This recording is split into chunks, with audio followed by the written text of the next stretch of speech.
Ya, jadi yang dilaporkan adalah pemilik akun YouTube Kang Deddy Mulyadi Channel. Ini berdasarkan apa yang disampaikan oleh pelapor ya. Dimana saat pelapor menerima kuasa dari korban menjelaskan di dalam percakapannya ada seorang bernama Dede dan Deddy Mulyadi, di mana dalam percakapannya Dede memberikan keterangan atau berita bohong tentang korban dan ditonton oleh banyak masyarakat. Nah, jadi kewajiban Polda Metro Jaya setelah menerima laporan dari masyarakat adalah melakukan pendalaman. Apakah peristiwa yang dilaporkan oleh masyarakat itu ada. Deddy Mulyadi berhasil ditangkap. Ibtu Rudiana laporkan Deddy Mulyadi ke Polda Metro Jaya. Mantan Bupati Purwakarta Deddy Mulyadi dilaporkan AF dan Ibtu Rudiana ke Polda Metro Jaya atas tuduhan menyebarkan berita bohong bersama Dede dalam kasus Vina Cirebon. Deddy Mulyadi menanggapi santai terkait pelaporan tersebut. Menurutnya, setiap orang berhak melaporkan dan dilaporkan. Dia berjanji akan kooperatif dalam hal ini. Insya Allah kami akan kooperatif menghadapi seluruh laporan itu. Ini adalah laporan yang menurut saya paling aneh.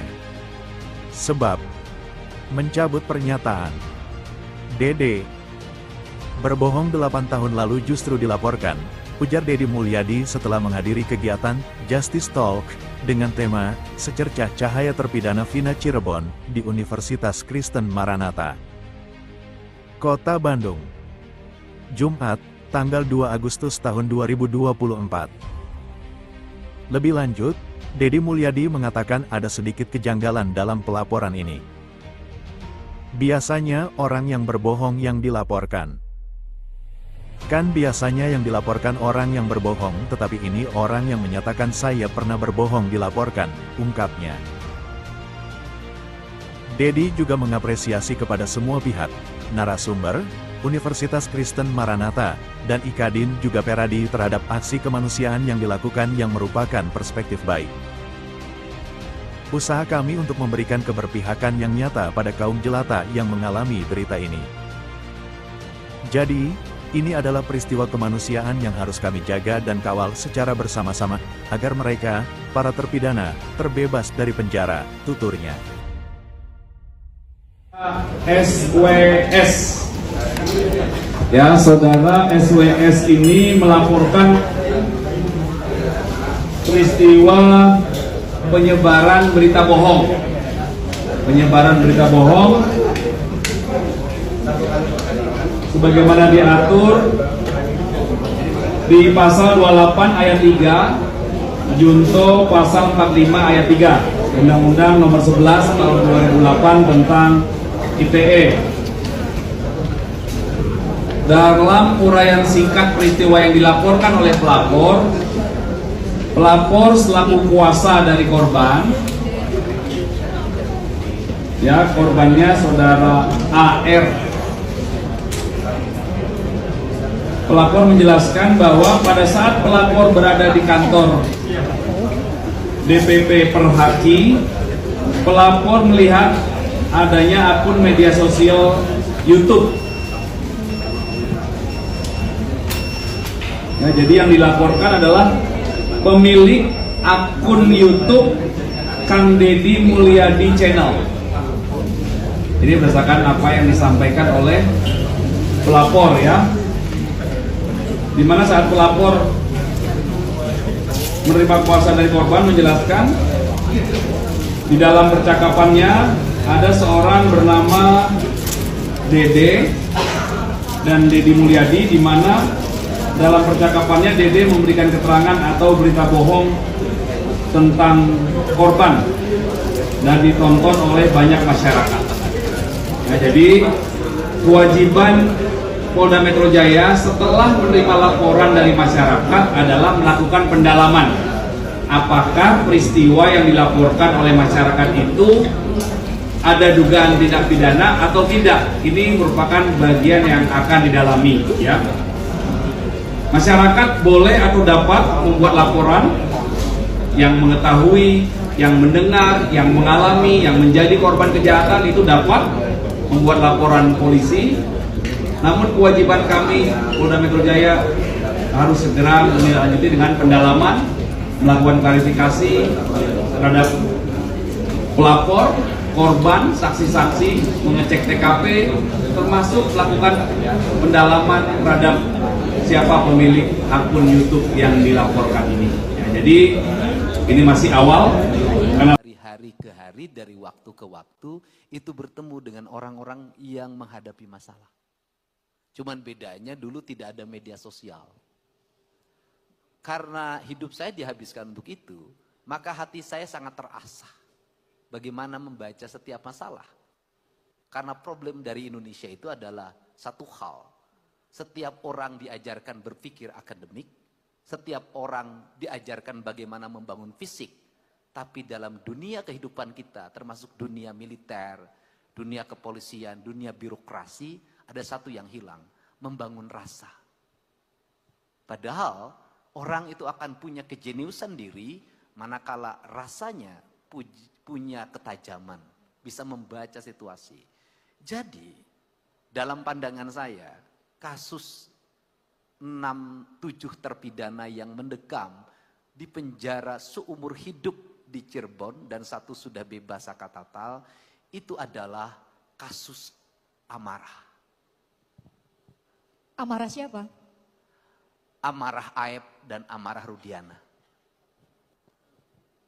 2 amarah ini saling bertemu.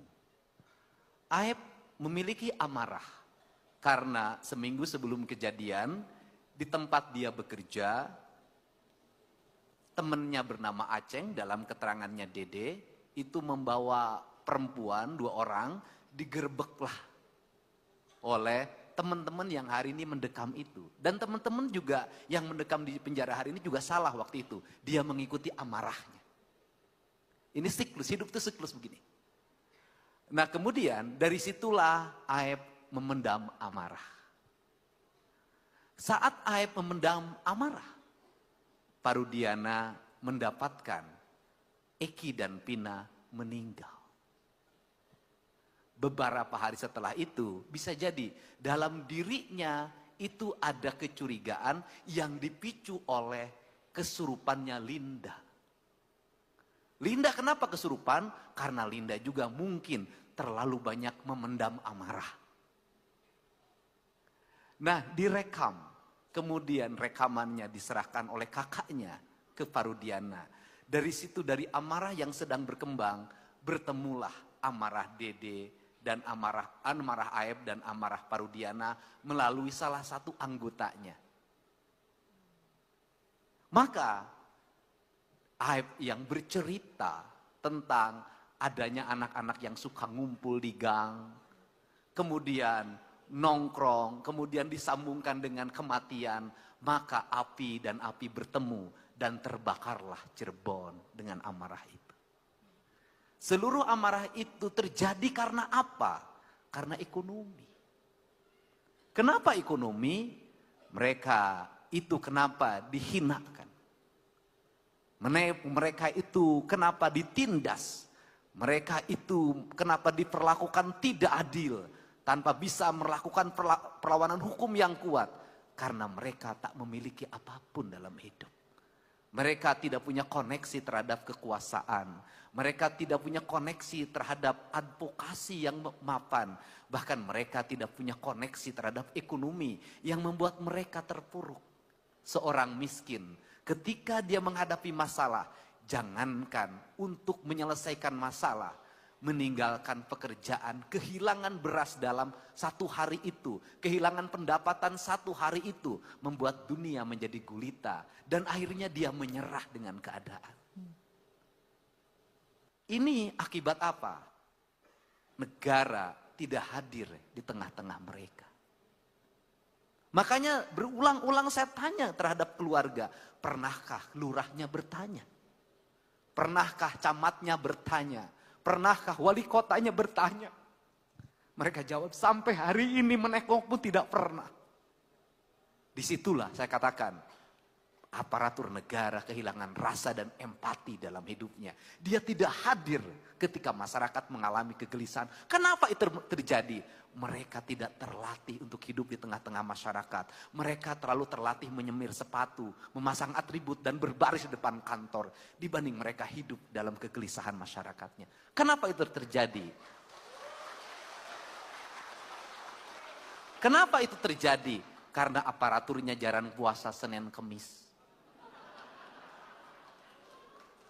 Aparaturnya terlalu makan banyak nasi kotak yang disediakan dalam SPJ yang habis pakai.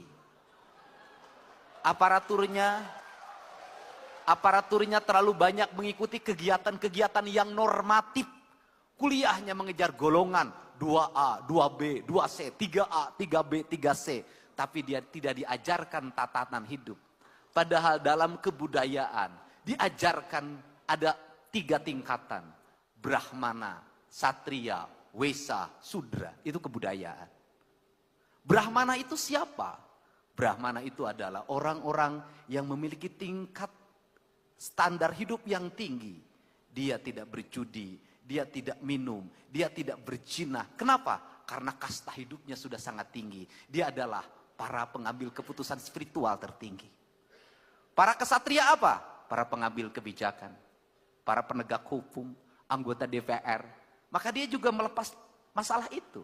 Indonesia kenapa jadi begini? Karena kaum sudra yang biasa nongkrong di pinggir jalan, kaum sudra yang biasa minum, kaum sudra yang biasa di klub malam, dia menjadi para kesatria. Inilah akibatnya seperti ini.